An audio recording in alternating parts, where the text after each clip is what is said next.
Alright students, in this lecture we are going to talk about basic definitions needed to describe thermodynamic systems. ठीक है, definitions देखेंगे जो हमें चाहिए हैं thermodynamics में, जो हम पढ़ेंगे. ठीक है, तो पहली definition है system की. तो thermodynamics में हम system उस चीज़ को बोलते हैं जहाँ पे हमारा attention focused है, या उन चीज़ों को जहाँ पे हम अपनी ऑब्जर्वेशन को डायरेक्ट कर रहे हैं. ठीक है, so a thermodynamic system consist of all the materials involve in the process under study. ठीक है, हम जिसके ऊपर भी कुछ ऑब्जर्व करना चाह रहे हैं, ऑब्जर्वेशन करना चाह रहे हैं, तो हमारे लिए वही सिस्टम हो जाएगा. ठीक है, अब मान लिया हमारे पास एक ओपन बीकर है. ठीक है, उसमें कुछ रिएजेंट्स हैं, केमिकल्स हैं.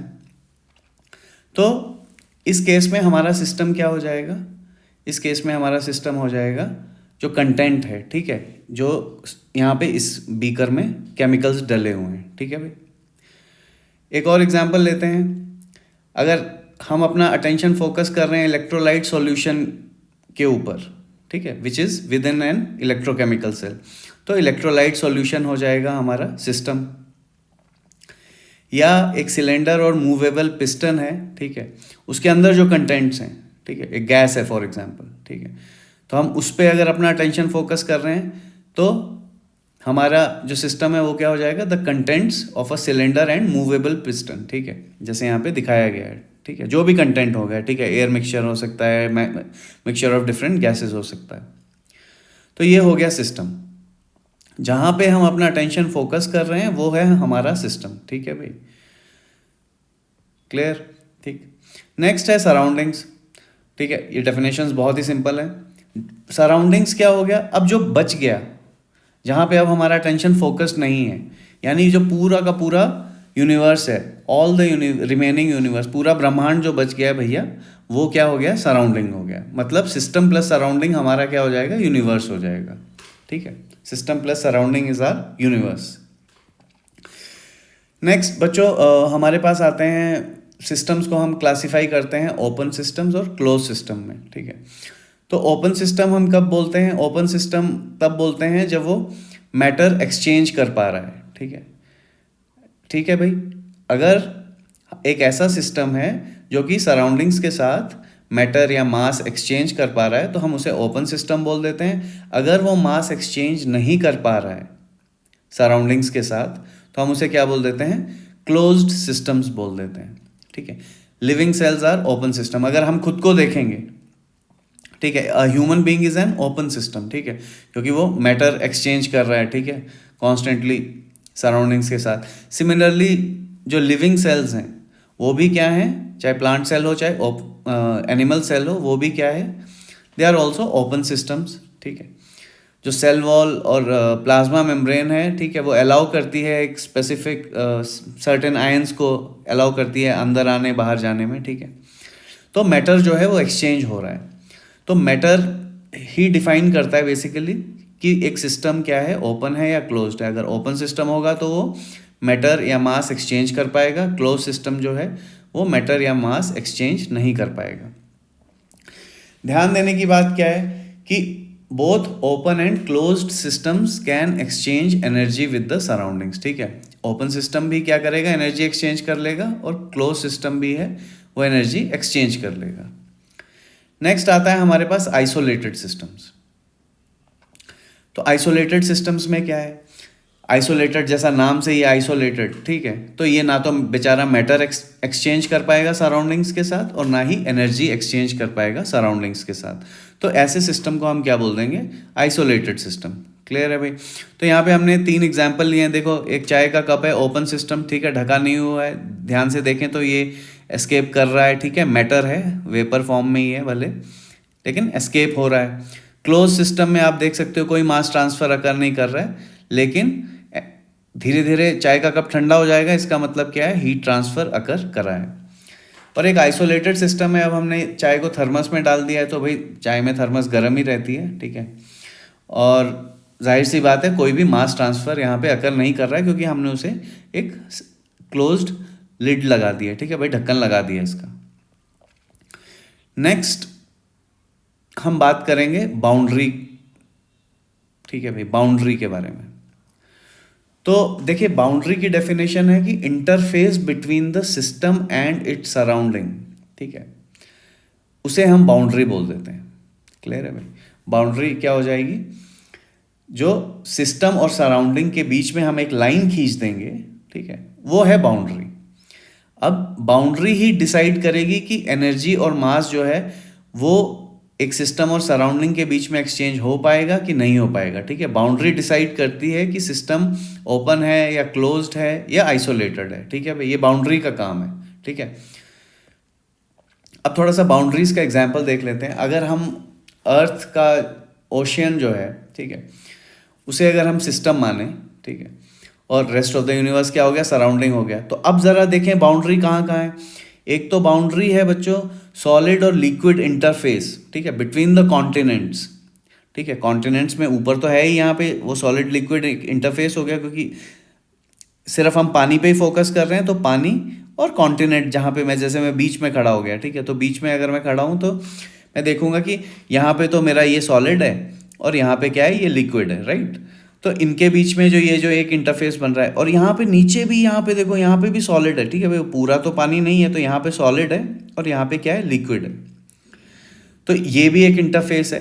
और भी एक इंटरफेस है, वो है लिक्विड और, यानी यहाँ पे लिक्विड और यहाँ पे क्या है?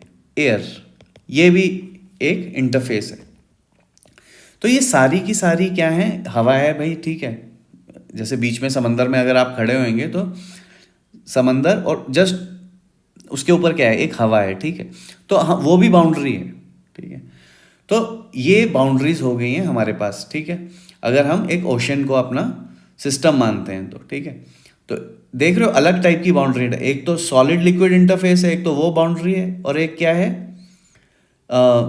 लिक्विड और गैस इंटरफेस है या वाटर एयर इंटरफेस है ओशन के सरफेस पे, ठीक। ओपन बीकर है मेरे पास, इसकी बाउंड्री क्या हो जाएगी? एक तो यार inner wall of the beaker हो जाएगा, ठीक है, क्योंकि हम तो कंटेंट के कोई देखेंगे और कंटेंट के जस्ट बाहर फिर हम वहाँ पे अगर लाइन लगाएंगे तो क्या हो गया? एक तो सॉलिड और जो भी कंटेंट है उसके बीच में एक जो इंटरफेस है, ठीक है। तो ओपन बीकर में क्या हो गया भाई? Inner wall of the beaker है, ठीक है, and it passes across the open top of the beaker. जाहिर सी बात है, जब ये ऊपर, इसे भी ओशन ही समझ लो, एकदम से छोटा, तो ऊपर एकदम क्या हो गया भाई? एकदम हवाई हो गई, ठीक है। तो टॉप ऑफ द बीकर हो गया, तो वहां पे भी क्या है? एक बाउंड्री है, ठीक है। तो इस केस में एनर्जी जो है वो कहाँ से एक्सचेंज हो सकती है? Side and the bottom of the balls of the beaker, ठीक है भाई। जो बीकर है उसके, है ना, वॉल्स जो भी हैं साइड में और एकदम बॉटम ऑफ द बीकर जो है, ठीक है, वहाँ से हम क्या कर सकते हैं? वहाँ से एनर्जी ही एक्सचेंज हो सकती है। ऐसा नहीं कि वहाँ से मैटर एक्सचेंज हो जाएगा, ठीक है, ये बाहर नहीं आ जाएगा। लेकिन ये जो ओपन वाली टॉप बाउंड्री है, ठीक है, यहाँ से ये वाली जो ओपन टॉप बाउंड्री है, यहाँ से क्या है? एनर्जी भी एक्सचेंज हो सकती है, ठीक है, और मैटर भी एक्सचेंज कर सकता है वो सराउंडिंग के साथ। क्लियर है भाई? तो टॉप बाउंड्री में क्या है? एनर्जी और मास दोनों एक्सचेंज हो जाएंगे। लेकिन ये जो यहाँ वाली बाउंड्री है, ठीक है, जो ग्लास है सरफेस, या ये जो ग्लास सरफेस है, यहाँ से क्या होगा? सिर्फ एनर्जी ही एक्सचेंज हो सकती है, ठीक है भाई। यहाँ से क्या होगा? सिर्फ एनर्जी ही एक्सचेंज कर पाएंगे हम, ठीक है। ठीक है भाई। अब देखें, ये जो बाउंड्री है, ठीक है, बाय द, ये जो बीकर ने बाउंड्री बनाई है, ठीक है, अब इस स्पेसिफिक बाउंड्री को हम वॉल बोल देते हैं। वॉल है बेसिकली, ठीक है, मतलब समथिंग विच इज टेंजिबल, कुछ रिजिड है, ठीक है, तो हम इसे क्या बोल देते हैं? वॉल। अब walls can be rigid, movable, and walls can also be permeable and non permeable, ठीक है। परमिएबल जो कि स्पेसिफिक सब्सटेंसेस को अलाउड कर रहे हैं, और नॉन परमिएबल जो कि अलाउ नहीं कर रहे हैं। एक मूवेबल वॉल का एग्जाम्पल देखें, ठीक है। वॉल हम तब यूज करेंगे बाउंड्री के लिए, वॉल वर्ड हम यूज करेंगे बाउंड्री के लिए कब? जब वो एक्चुअली में सॉलिड, मतलब एक्चुअली में एक टेंजिबल चीज है, ठीक है, जिसे हम छू सकते हैं, ठीक है, तो तब हम वॉल यूज करेंगे। एक मूवेबल वॉल क्या हो जाएगी? देखो, एक बलून एक्सपैंड कर रहा है, यानी इसकी जो वॉल है वो एक्सपैंड होती जा रही है, बड़ी होती जा रही है, ठीक है। एक और सेलेक्टिवली परमिएबल बाउंड्री, ठीक है। अब इस केस में हम वॉल यूज कर रहे हैं क्योंकि it is something which I can touch. It is the fabric used in rain gear. अब ये क्या करता है, ये वाटर वेपर को तो एस्केप होने देगा पर लिक्विड वाटर को अलाउ नहीं करेगा, ठीक है भाई। तो ये सेलेक्टिवली परमिएबल वॉल है, ठीक है। ये अलाउ कर रहा है वाटर वेपर का एक्सचेंज बट लिक्विड वाटर का एक्सचेंज नहीं अलाउ कर रहा है, ठीक है भाई।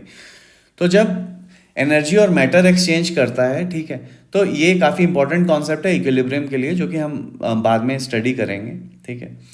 और सिस्टम और सराउंडिंग जो है वो एक दूसरे के रिस्पेक्ट में इक्विलिब्रियम में हो सकते हैं। हो सकता है उनमें उनके बीच में प्रेशर इक्विलिब्रियम हो, या तो टेम्परेचर इक्विलिब्रियम हो, या तो कॉन्सेंट्रेशन इक्विलिब्रियम हो, ठीक है। तो हम बोलते कि क्या है भाई, ठीक है। हम इक्विलिब्रियम कब बोलेंगे कि एस्टैब्लिश्ड है, राइट।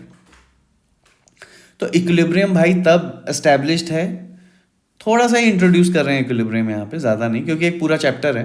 तो इक्विलिब्रियम तब हम बोलेंगे एक पर्टिकुलर वेरिएबल के विद रिस्पेक्ट टू, या इक्विलिब्रियम मान लिया हमने कहा कि या विद रिस्पेक्ट टू प्रेशर जो है वो इक्विलिब्रियम में, तो हम बोलेंगे कि सिस्टम का भी प्रेशर सेम है as the pressure of the surroundings. तो हम बोल देंगे कि विद रिस्पेक्ट टू प्रेशर क्या है वो इक्विलिब्रियम में है।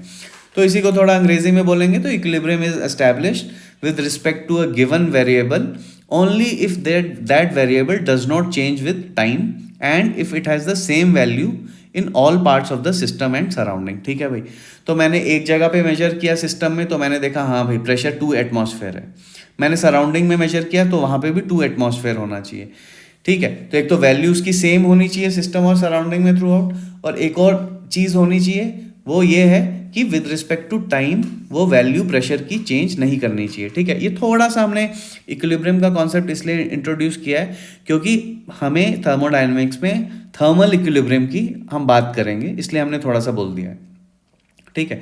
तो इक्विलिब्रियम में क्या चीज़ हो गई कि सिस्टम और सराउंडिंग में अगर हम उस पर्टिकुलर वेरिएबल को मेजर करें, चाहे वो प्रेशर हो, चाहे वो टेम्परेचर हो, चाहे वो कॉन्सेंट्रेशन हो, जिसके विद रिस्पेक्ट भी इक्विलिब्रियम एस्टैब्लिश्ड है। अगर with respect to concentration equilibrium established है तो क्या होगा, सिस्टम और सराउंडिंग में कॉन्सेंट्रेशन सेम होएगी। और नेक्स्ट चीज़ क्या है, कॉन्सेंट्रेशन चेंज नहीं हो रही होगी विद रिस्पेक्ट टू टाइम, ठीक है। तो हमने ये किस लिए बोला है, हमने क्यों, क्योंकि हम यहाँ पे थर्मोडायनेमिक्स में थर्मल इक्विलिब्रियम का कॉन्सेप्ट जो है वो यूज़ करेंगे, ठीक है भाई। एक आइडियल गैस के लिए डेंसिटी का फॉर्मूला ये है D=PM/RT, ठीक है। अगर ये आपको नहीं पता है तो आप ये सोच लें कि मैंने आपको अभी अभी बता दिया है, ठीक है। P क्या है, गैस प्रेशर है, M molar mass of gas है, R यूनिवर्सल गैस कांस्टेंट है, और T क्या है, टेम्परेचर है केल्विन में, ठीक है। ये डेंसिटी है। अब ज़रा देखें, तो हम क्या करेंगे, टेम्परेचर और थर्मल इक्विलिब्रियम को यूज करेंगे ये बताने के लिए कि वॉल कैसा है, कैरेक्टराइज द वॉल, ठीक है भाई। हम क्या कर रहे हैं, हम किसको यूज कर रहे हैं, हम यूज कर रहे हैं टेम्परेचर को और कॉन्सेप्ट ऑफ थर्मल इक्विलिब्रियम को ये बताने के लिए कि वॉल कैसी है। अब जरा ध्यान से देखेंगे भाई, ठीक है। मान लिया मेरे पास ये है, ठीक है, रिजिड वॉल्स हैं। रिजिड वॉल्स का यही मतलब हो गया कि ये मूवेबल नहीं है, ठीक है। दो सिस्टम है मेरे पास, और मान लिया इनकी मोलर डेंसिटी सेम है। मान लिया मेरे पास सेम ही गैस है। यहाँ पे आप देख सकते हैं कि P1 is not equal to P2, ठीक है। अब अगर डेंसिटी को मैं यहाँ से ऐसे मॉडिफाई, D=PM/RT है मेरे पास, right, D=PM/RT। So P/T is some density R by molar mass. If the gases are same then I already said that density is same, मतलब डेंसिटी दोनों की इक्वल है, R तो सेम ही रहेगा, और सेम गैस है तो मोलर मास भी सेम है। तो P/T क्या होना चाहिए, ये रेशियो सेम होनी चाहिए, ठीक है। P1/T1 should be equal to P2/T2, right? Because P/T is a constant, right? This number is a constant. अगर गैस सेम है तो डेंसिटी सेम है, राइट, R सेम है, मोलर मास सेम है, तो मेरे पास क्या होना चाहिए, P/T इक्वल टू कॉन्स्टेंट, यानी P1/T1 इक्वल टू P2/T2। ये 1 है मेरा, ये 2 है। यहां से मुझे क्लियरली दिख रहा है कि P1 is not equal to P2, ठीक है भाई। ये P1 है, ये P2 है, दिख ही रहा है भाई, गेज के इनकी वैल्यूज अलग अलग हैं। P1 is not equal to P2, ठीक है। अब मैंने क्या किया, इन दोनों को मैं कांटेक्ट में लेके आया हूँ, ठीक है, इन दोनों को मैं कांटेक्ट में लेके आया, ठीक है भाई। अब अगर मैं इन दोनों को कांटेक्ट में जब लेके आया तो मेरे पास दो चीज़ें अकर करेंगी। पहली चीज़ तो ये देखो कि ये जो प्रेशर है, ठीक है, प्रेशर चेंज नहीं हुआ, there is no change in pressure. Clear है भाई, प्रेशर चेंज नहीं हुआ। तो अगर प्रेशर चेंज नहीं हुआ है यहाँ पे, तो ऑब्वियसली एक तो मैंने बोल दिया था कि P1/T1 इक्वल टू P2/T2 है।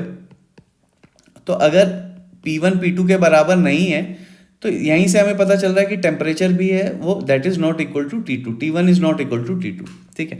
इस पर्टिकुलर केस में हम इस वॉल को बोल देते हैं एडियाबैटिक वॉल, ठीक है। क्या बोल देंगे, एडियाबैटिक वॉल बोल देंगे, ठीक है। नेक्स्ट, ठीक है, फिर से भाई ध्यान से देखें, एडियाबैटिक वॉल इसलिए बोलते हैं T1 is not equal to T2 का क्या मतलब है, नॉट इन थर्मल इक्विलिब्रियम, ठीक है भाई। यहाँ पे क्या है, they are not in thermal equilibrium. Thermal equilibrium में होते तो क्या होता, ये वेरिएबल्स की वैल्यू सेम होती, हमने यही बोला है कि कुछ भी मेजर करते तो सेम होता, ठीक है। If in equilibrium, if in thermal equilibrium, अगर ये थर्मल इक्विलिब्रियम में होते तो क्या होता हमारे पास, T1 इक्वल टू T2 होता, राइट, क्योंकि वेरिएबल्स की वैल्यू सेम होती है अक्रॉस, ठीक है, सिस्टम एंड सराउंडिंग। और दूसरी चीज़ क्या होती है, it does not change with time. तो यहाँ पे क्या है, T1 is not equal to T2, so this is not in thermal equilibrium, ठीक है।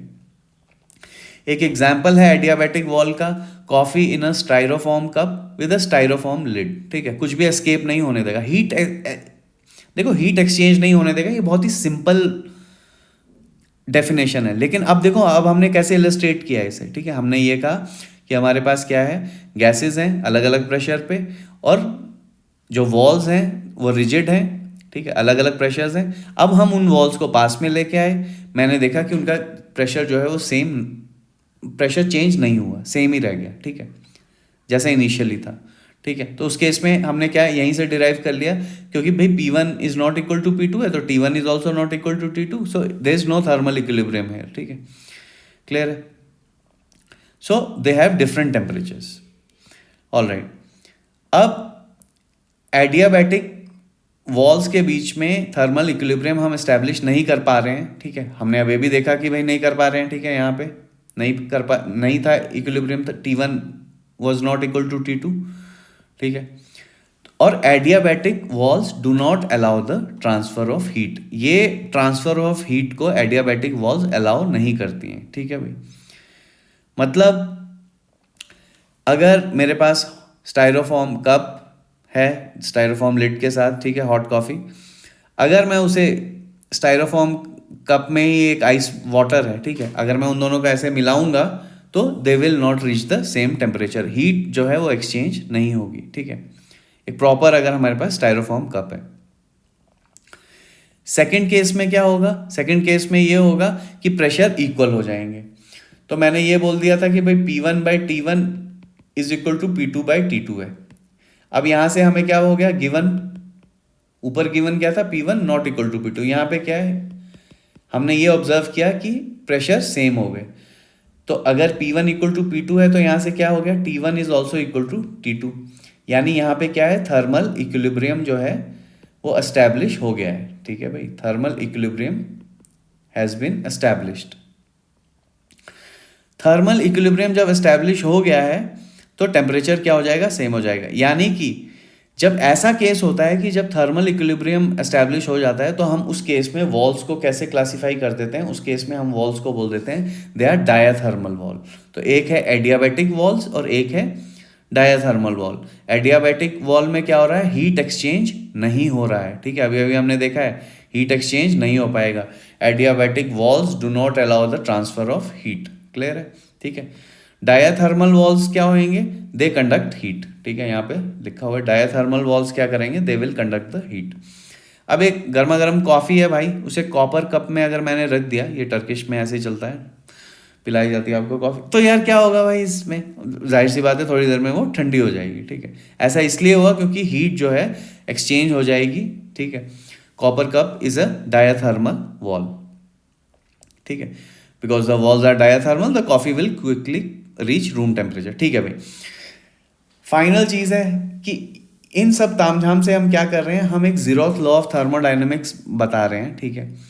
वो ये बताता है कि थर्मल इक्विलिब्रियम की टर्म्स में हम ये बोलते हैं कि two systems that are separately in thermal equilibrium with a third system are also in a thermal equilibrium with one another. देखो ये मैथमेटिकली हम इसे ऐसे लिखेंगे और बहुत ही सिंपल है मैथमेटिकली, लेकिन फिर भी हमें डिफाइन करना, मतलब अगर मैंने ये बोला है कि एक बॉडी है मेरे पास, वो एक रेफरेंस बॉडी के कंपेयर में इक्विलिब्रियम में है, मतलब उन दोनों का टेम्परेचर सेम होएगा, ठीक है, थर्मल इक्विलिब्रियम में है, ठीक है। मेरे पास एक बॉडी ए है जो कि मेरे पास इन थर्मल इक्विलिब्रियम है विद रेफरेंस बॉडी आर। मेरे पास एक और बॉडी है बी, वो भी इन थर्मल इक्विलिब्रियम है with a reference body R, ठीक है। तो यहां से हम ये कंक्लूड कर लेंगे कि टी ए बराबर है टी बी। अब आप बोलेंगे सर ये तो बहुत ही क्या है, ये तो बहुत ही सिंपल है। ठीक है भाई, हाँ भाई बहुत ही सिंपल है, लेकिन फिर भी हमें ये डिफाइन करने की ज़रूरत है थर्मल इक्विलिब्रियम की। तो ये यही बोल रहा है कि अगर मेरे पास ए है एक बॉडी जो कि इक्विलिब्रियम में है किसी रेफरेंस बॉडी के साथ, जो कि थर्ड बॉडी यहाँ पे बोल देते हैं हम, ठीक है, और एक और बॉडी है वो भी थर्ड बॉडी के साथ रेफरेंस इक्विलिब्रियम में है, तो इसका मतलब है ए और बी जो हैं वो आपस में थर्मल इक्विलिब्रियम में होंगे, ठीक है। मतलब क्या हुआ इस चीज़ का, देखो हमने कहा कि जब हम थर्मल इक्विलिब्रियम एस्टैब्लिश कर रहे हैं तो हम उन दोनों रिजिड वॉल्स को पास में लेके आते हैं, फिर हम देखते हैं कि भाई वो प्रेशर्स, गेज प्रेशर हैं वो सेम हो गए कि नहीं हो गए, फिर हम ये देखते हैं कि T1 इक्वल टू T2 हो गया। यहां पे ये फायदा है मेरे पास कि मुझे ज़ीरोथ लॉ से फायदा क्या हो रहा है कि मुझे इन वॉल्स को ना कनेक्ट करने की ज़रूरत नहीं पड़ेगी। मेरे पास एक रेफरेंस के लिए थर्ड बॉडी है, मान लिया मेरे पास एक थर्मोमीटर है, ठीक है। तो उस थर्मोमीटर से क्या किया, मैंने फर्स्ट बॉडी का टेम्परेचर चेक कर लिया, ठीक है, फर्स्ट बॉडी को देखा, अच्छा मैंने कहा यार ये तो थर्मल इक्विलिब्रियम में है। फिर मैंने उसी थर्मोमीटर से सेकंड बॉडी को भी देख लिया, मैंने कहा हाँ यार ये भी थर्मोमीटर के साथ थर्मल इक्विलिब्रियम में, ठीक है, थर्मोमीटर के साथ पहली बॉडी और दूसरी बॉडी दोनों क्या है, थर्मल इक्विलिब्रियम में। तो मैं ये बगैर टच करे बता दूंगा कि ये बॉडीज़ को टच करने की ज़रूरत नहीं है भाई लोग, यहाँ से ही पता चल जा रहा है कि ये भी आपस में थर्मल इक्विलिब्रियम में ही होंगी, ठीक है। तो यही है, ठीक है, ज़ीरोथ लॉ कोई बहुत डिफिकल्ट चीज़ नहीं है, लेकिन यार सब चीज़ें फॉर्मली हमें डिफाइन करनी पड़ती हैं। और दूसरी चीज़ है, इसे ज़ीरोथ लॉ क्यों बोला जाता है, ऐसा इसलिए है क्योंकि ये आया तो फर्स्ट लॉ के बाद था, लेकिन लॉजिकली क्या है, ये फर्स्ट लॉ से पहले आना चाहिए, तो इसलिए हमने इसे क्या किया, जब फर्स्ट लॉ आ गया था तो उसे तो फर्स्ट लॉ नाम दे दिया था, तो अब इसे लॉजिकली पहले बोलना था तो इसे ज़ीरोथ लॉ बोल दिया, ठीक है। तो यहाँ पे ये है कि अगर इन्होंने यही बोला है कि imagine the third system to be a thermometer, the third system can be used to compare the temperatures of the two systems, if they have the same temperature they will be in thermal equilibrium if placed in contact, ठीक है। यही जो मैंने यहाँ पे लिखा है कि T A equal to T R है, टी बी भी टी आर के बराबर है, रेफरेंस इस केस में थर्मोमीटर है, तो यहाँ से हम कंक्लूड कर लेंगे कि T A equal to T B है, ठीक है, जो कि बहुत ही सिंपल है मैथमेटिकली, तो हमें दिख ही रहा है, ठीक है। तो ये है, तो ये टर्म्स हैं जो कि हमें पता होनी चाहिए जब हम थर्मोडायनेमिक्स में आएंगे, आगे चल के हम वर्क, हीट और फर्स्ट लॉ का थर्मोडायनेमिक्स देखेंगे, तो हमारे लिए ये सारी टर्म्स जो हैं जो हमने आज करी हैं कि सिस्टम क्या होता है, ठीक है, सिस्टम वो है जिसको हम स्टडी कर रहे हैं, ठीक है, वही कंटेंट्स हैं जिनको हम स्टडी कर रहे हैं।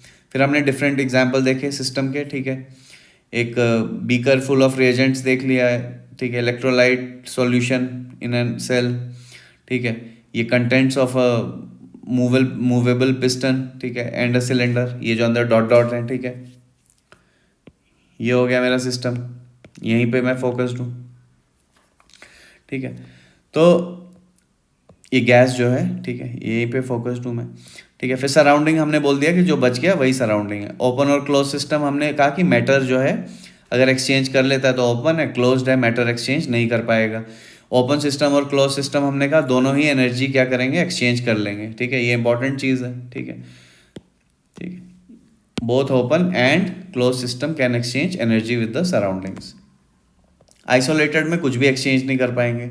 फिर हमने एग्जांपल दे दिया है थर्मोडायनेमिक सिस्टम का, open system, close system, isolated system, ठीक है। सीधे चाय के कप से ही हमने शुरू कर दिया। बाउंड्री, फिर हमने थोड़ा बाउंड्री के बारे में डिसाइड किया। हमने कहा बाउंड्रीज डिटर्मिन करती हैं कि सिस्टम ओपन है, क्लोज्ड है या आइसोलेटेड है। फिर हमने थोड़ा बाउंड्रीज का एग्जाम्पल दिया है, ठीक है। तो बाउंड्रीज में हमने देखा कि बाउंड्रीज हमारे पास क्या हो सकती हैं। बाउंड्री को हम वॉल कब टर्म करते हैं, वॉल बाउंड्री को हम तब बोल देते हैं जब हम उस बाउंड्री को टच कर पाते हैं, ठीक है। फिर हमने कहा कि वॉल्स कैन बी रिजिड और मूवेबल। मूवेबल वॉल का एग्जाम्पल हमने दिया बलून है, ठीक है। बलून को हम टच कर पा रहे हैं, इसलिए हमने उस बाउंड्री को वॉल बोल दिया है। परमिएबल हो सकता है, नॉन परमिएबल हो सकता है। परमिएबल जो कि सर्टेन सब्सटेंसेस को अलाउ करेगा, नॉन परमिएबल जो नहीं करेगा, ठीक है। ये रेन गियर का एग्जांपल दिया है, ये सेलेक्टिवली परमिएबल है, ये वेपर्स को अलाउ कर देगा एक्सचेंज होना, बट लिक्विड वाटर को ये नहीं करेगा अलाउ, ठीक है भाई। फिर हमने इक्विलिब्रियम का थोड़ा सा कॉन्सेप्ट देखा। इक्विलिब्रियम में मेन चीज़ ये है कि जिस भी वेरिएबल के विद रिस्पेक्ट टू हमारे पास इक्विलिब्रियम एस्टैब्लिश है, तो सिस्टम और सराउंडिंग में उसकी जो वैल्यू होगी वो सेम ही होगी। अगर मेरा प्रेशर के with respect to equilibrium establish है, तो अगर सिस्टम में 2 atm है तो सराउंडिंग में हर जगह हर प्लेस में सराउंडिंग के 2 atm ही होगा। और नेक्स्ट चीज़ क्या है कि वो वैल्यू प्रेशर की चेंज नहीं करेगी।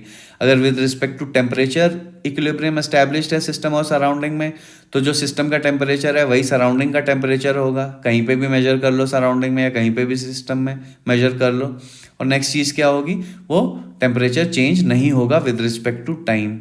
अगर कॉन्सेंट्रेशन के with respect to equilibrium established है सिस्टम और सराउंडिंग में, तो हम क्या बोल देंगे कि कॉन्सेंट्रेशन को चाहे हम मेजर कर लें कहाँ पे, if we measure concentration in system or surrounding, the value will be same, and also that value will not change with respect to time. We needed this concept because we are dealing with the concept called thermal equilibrium to define the zeroth law, ठीक है। फिर हमने देखा D equal to PM/RT है। फिर मैंने यहीं से एक छोटा सा एक्सपेरिमेंट किया हमने, और हमने कहा कि ये 2 रिजिड कंटेनर हैं, ठीक है, उनके पास हमारे पास गैसेस हैं। तो मैंने ये कहा कि देख ही सकते हैं यहाँ पे अलग अलग प्रेशर पे हैं। उसके बाद हम इन दोनों को पास में लेके आ गए, हमने इनको चिपका दिया। चिपकाने के बाद हमने देखा कि भाई प्रेशर में तो कोई चेंज नहीं आया है, ठीक है भाई। और शुरू में ही पता है हमें P1 is not equal to P2 है, तो इसका मतलब है T1 is not equal to T2 है, यानी यहाँ पे थर्मल इक्विलिब्रियम जो है एस्टैब्लिश नहीं हुआ है, ठीक है। थर्मल इक्विलिब्रियम जब एस्टैब्लिश नहीं होता है तो हम उन वॉल्स को बोल देते हैं एडियाबैटिक वॉल्स। और एडियाबैटिक वॉल्स क्या करती हैं, they do not allow the transfer of heat, ठीक है भाई, हीट एक्सचेंज नहीं होने देती हैं, ठीक है, ये हमने देखा है। तो हमने ये एग्जांपल दे दिया है कि अगर हमारे पास 2 स्टायरोफॉर्म कप हैं, स्टायरोफॉर्म लिड के साथ हॉट कॉफ़ी है और कोल्ड वाटर है, ठीक है, आइसी कोल्ड वाटर है, तो आपस में आएंगे तो भैया they will not reach at the same temperature. दूसरा केस क्या है, जब हमने पास में लेके आए तो उनका प्रेशर सेम हो गया। प्रेशर सेम हो गया तो obviously T1 equal to T2 हो गया। जब T1 इक्वल टू T2 हो गया तो जाहिर सी बात है थर्मल इक्विलिब्रियम जो है वो एस्टैब्लिश हो गया। और हम ये भी देखेंगे कि ओवर द टाइम जो है वो वैल्यू चेंज नहीं हो रही है।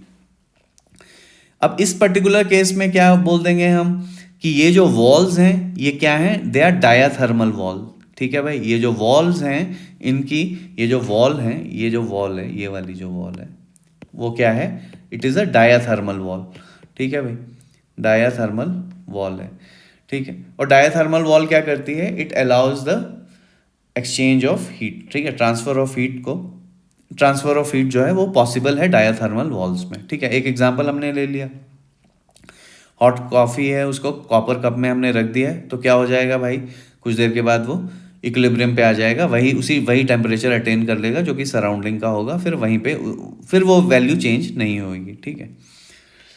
फिर हम जीरोथ लॉ ऑफ थर्मोडायनेमिक्स पे आए हैं, ठीक है। तो हमने क्या कह दिया कि अगर मेरे पास एक रेफरेंस टेम्परेचर है TR, ठीक है, और मैंने कहा जो पहली चीज़ है TA है, अगर वो भी TR के बराबर है रेफरेंस के, और एक सेकेंड सिस्टम है B, वो भी रेफरेंस के बराबर है, तो हम यहीं से कंक्लूड कर लेंगे कि TA इक्वल टू TB है, और जो कि ऑब्वियस है, ठीक है। ये मैथ्स में मतलब बहुत ही सीधी सी बात है, अगर x इक्वल टू 3 है, y इक्वल टू 3 है, तो x इक्वल टू y है, यही लिखा हुआ है हमने, ठीक है। यही जीरोथ लॉ ऑफ थर्मोडायनेमिक्स है। तो इसका यूज़ क्या है कि हम क्या कर सकते हैं, फिर हम एक थर्मोमीटर से ही दोनों को मेजर कर लेंगे कि भैया दोनों रेफरेंस के विद रिस्पेक्ट टू इक्विलिब्रियम में है कि नहीं है, तो मुझे क्या करना है, तो मुझे ये नहीं काम करना पड़ेगा, मेरे को ये दोनों सिस्टम्स को यहाँ कांटेक्ट में नहीं लाके देखना पड़ेगा कि ये इक्विलिब्रियम में होंगे कि नहीं होंगे, ठीक है। तो ये यूज़ है इनका। तो ये टर्म्स हैं भाई, इनको एक बारी फिर से देख लें, ठीक है। और ये टर्म्स इंपॉर्टेंट हैं क्योंकि इन्हीं के बेसिस पे हम थर्मोडायनेमिक्स को आगे बिल्ड करेंगे जब हम देखेंगे फर्स्ट लॉ ऑफ थर्मोडायनेमिक्स, और उसमें देखेंगे इंटरनल एनर्जी, हीट और वर्क को, ठीक है। वो हम नेक्स्ट लेक्चर में करेंगे, ठीक है। ओके।